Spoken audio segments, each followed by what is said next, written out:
Au nom du Père et du Fils et du Saint-Esprit, ainsi soit-il, mes bien chers frères et sœurs, neveux, nièces, amis, cousins, continuons notre explication du catéchisme de la formation chrétienne. Je me base comme début sur le catéchisme des diocèses de Belgique, question 208 et suivante, et puis je le développe. Aujourd'hui, nous allons voir les différentes espèces de péchés. Il y a les péchés originels, péchés hérités d'Adam et Ève, dans lequel nous naissons, c'est-à-dire nous naissons sans la grâce, sans la sainteté, et ce péché se remédie, s'efface par le baptême. Et puis il y a le péché personnel, et le péché personnel, ça peut être péché qui donne la mort spirituelle à l'âme, qui nous sépare totalement de Dieu, péché grave, péché mortel, et puis il y a les péchés véniels, comme c'est des petites blessures qui nous blessent, mais ils ne séparent pas encore de Dieu. Maintenant, je vais m'appuyer sur le catéchisme populaire catholique de François Spirago, page 356 et suivante, les espèces de péchés. Il y a différentes espèces de péchés. Les circonstances qui changent l'espèce doivent être déclarées en confession. Le péché change d'espèce dès qu'il transgresse les commandements différents ou blesse des vertus diverses, ou bien qu'il transgresse un seul et même commandement, qu'il blesse une seule et même vertu d'une manière notablement différente. Le vol et le mensonge diffèrent d'espèce, parce que l'un transgresse le 7e commandement, l'autre le 8e. L'orgueil et l'avarice, parce qu'ils blessent deux vertus différentes, l'humilité et la générosité, la charité. Le vol et la fraude diffèrent aussi d'espèce. Ce sont, il est vrai, des transgressions du même 7e commandement, ne pas voler, mais commises d'une façon différente. La présomption et le désespoir diffèrent d'espèce, parce qu'ils blessent la vertu d'espérance d'une façon tout à fait contradictoire. On distingue entre le péché de pensée, le péché de parole, le péché d'action. On distingue en outre le péché personnel et le péché d'autrui. Bon, voyons maintenant ça. On distingue entre péché de pensée, parole, action. La haine et le meurtre diffèrent d'espèce, parce qu'ils transgressent le 5e commandement, ne pas tuer. L'une en pensée, l'autre en action. La vantardise et la vanité, dans le vêtement, sont d'espèces différentes, parce qu'ils blessent l'humilité, l'une en parole, l'autre en action. On distingue en outre le péché personnel et le péché d'autrui. Les péchés personnels sont ceux que nous commettons seuls, nous-mêmes, péchés personnels, seuls, nous-mêmes. Les péchés d'autrui sont ceux que nous commettons pas personnellement, mais auxquels nous participons. Quand nous les commandons, nous les conseillons, nous les approuvons, nous les louons, nous les tenons, nous les excusons.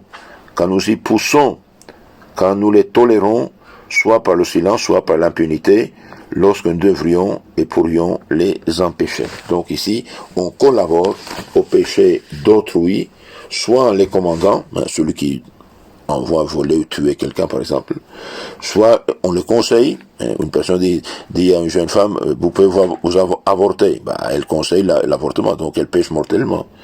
Nous approuvons, celui qui approuve, un homme pêche avec un homme, on dit il n'y a pas de problème, on est au 20e siècle, 21e siècle, c'est péché grave.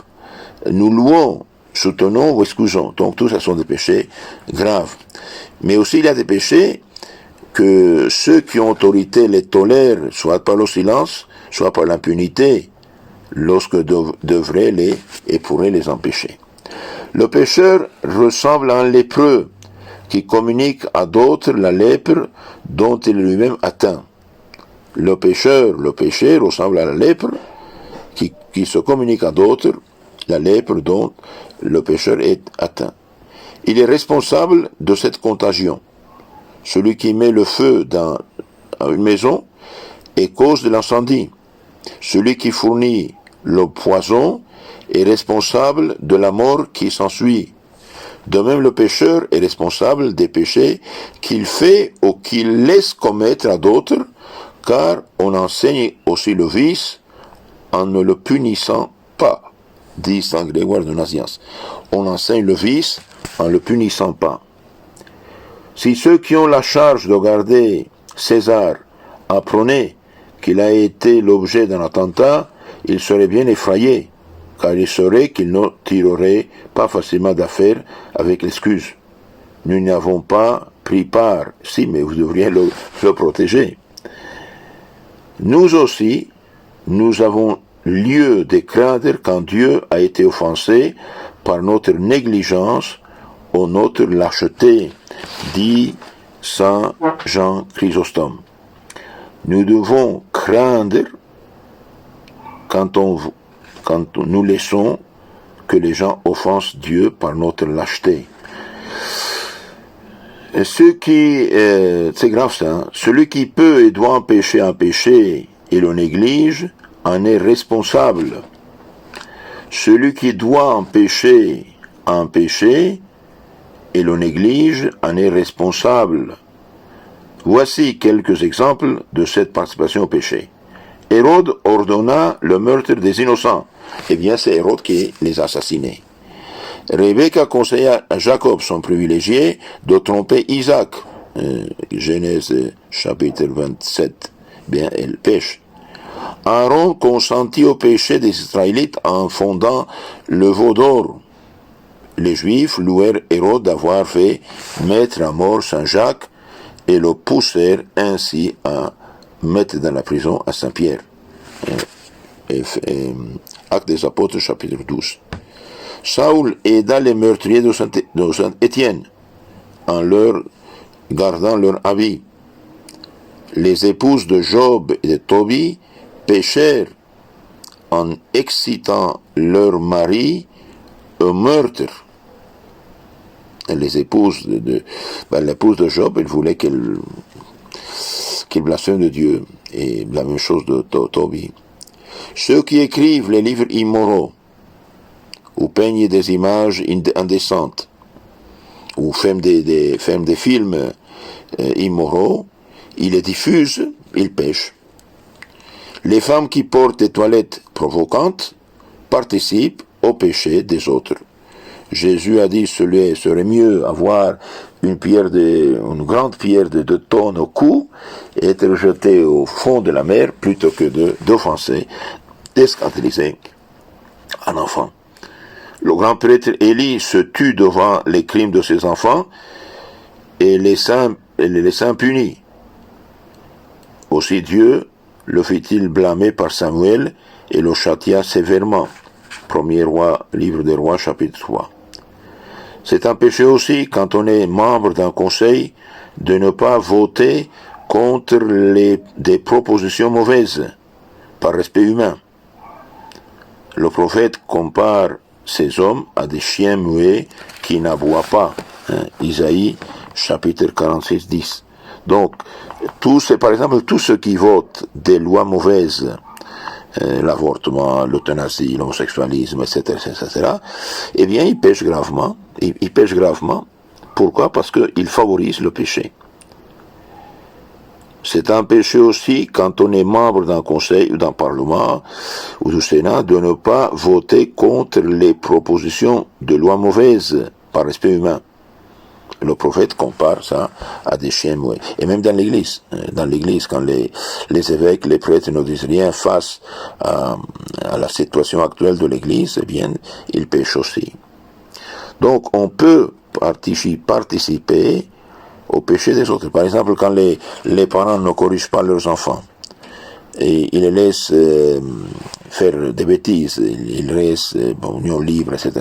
C'est péché, ça. Ils participent d'une certaine manière à leur péché. Il faut prendre des mesures. Donc là, bien sûr, si les enfants maintenant vont se corriger, se marier, réparer le mal, ok. Mais s'ils continuent, il y a un problème de participer. Ceux qui, par exemple, l'envoient dans le portable, n'est-ce pas, des images, des films, des choses mauvaises, eh bien, ils participent au péché aussi. Ils participent au péché. Quand il y a un mariage, quand il y a un baptême, tous ceux qui se vêtissent vraiment comme des femmes de mauvaise vie, ben, ils pêchent. Elles pêchent. il y a plein de péchés c'est très grave ça. Dieu a fait le vêtement pour couvrir le corps, non pas pour le découvrir.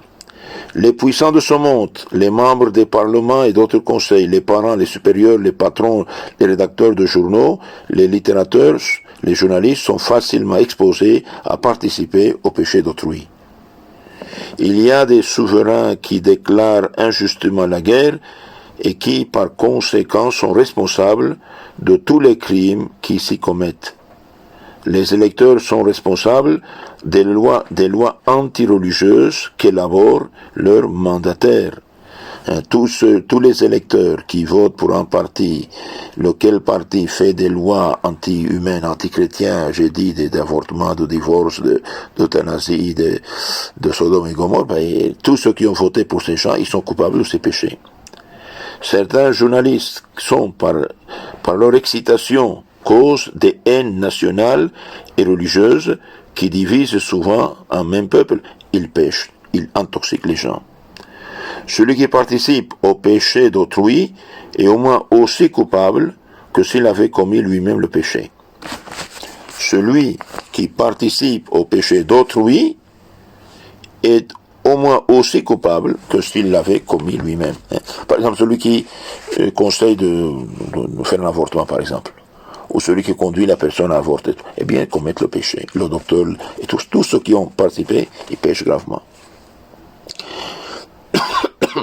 Celui qui pousse les autres au péché peut être plus coupable que ses victimes.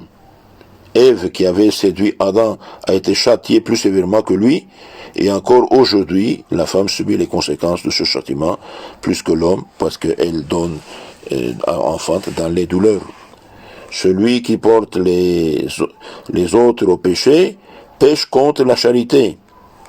Celui qui porte les autres au péché pêche contre la charité. Il imite le démon, qui n'est pas seulement mauvais pour lui, mais qui s'efforce encore de rendre mauvais les autres. Je répète ça, c'est très important. Celui qui porte les autres au péché pêche contre la charité. Il imite le démon, qui n'est pas seulement mauvais pour lui, mais qui s'efforce encore de rendre mauvais les autres. Aussi Jésus s'écrit-il, malheur à celui par lequel vient le scandale, celui qui est cause du péché d'autrui. C'est ça le scandale, faire tomber les autres. Malheur celui qui est cause du péché d'autrui. Il voudrait mieux lui attacher au cou une meule et le noyer dans la profondeur des mers. Donc on a parlé de différentes espèces de péchés. Le péché change d'espèce dès qu'il transgresse des commandements différents ou blesse des vertus différentes. On distingue encore le péché de pensée, le péché de parole et le péché d'action. On distingue entre le péché personnel et le péché d'autrui. Le péché personnel est celui que nous commettons nous-mêmes, nous seuls. Le péché d'autrui, les péchés d'autrui sont ceux que nous ne commettons pas personnellement, mais auxquels nous participons. Quand nous les commandons, nous les conseillons, nous les approuvons, nous les louons, nous les soutenons, nous les excusons, nous y poussons quand nous les tolérons, soit par le silence, soit par l'impunité, lorsque nous devrions et pourrions les empêcher. Les puissants de ce monde, les membres des parlements et d'autres conseils, les parents, les supérieurs, les patrons, les rédacteurs des journaux, les littérateurs sont facilement exposés à participer au péché d'autrui. Celui qui participe au péché d'autrui est au moins aussi coupable que s'il l'avait commis lui-même. Celui qui porte les autres au péché pêche contre la charité. Il imite le démon qui pousse les autres au péché. Mes frères, essayez la charité de renvoyer ces causeries à d'autres personnes. N'ayez pas peur, ne soyons pas lâches. Les gens vont à l'enfer s'ils meurent dans le péché. Aidons-les. Vous envoyez, vous dites, écoutez ça, vous ne perdez rien. S'ils écoutent, c'est bien, sinon, tant pis. Que Dieu vous bénisse.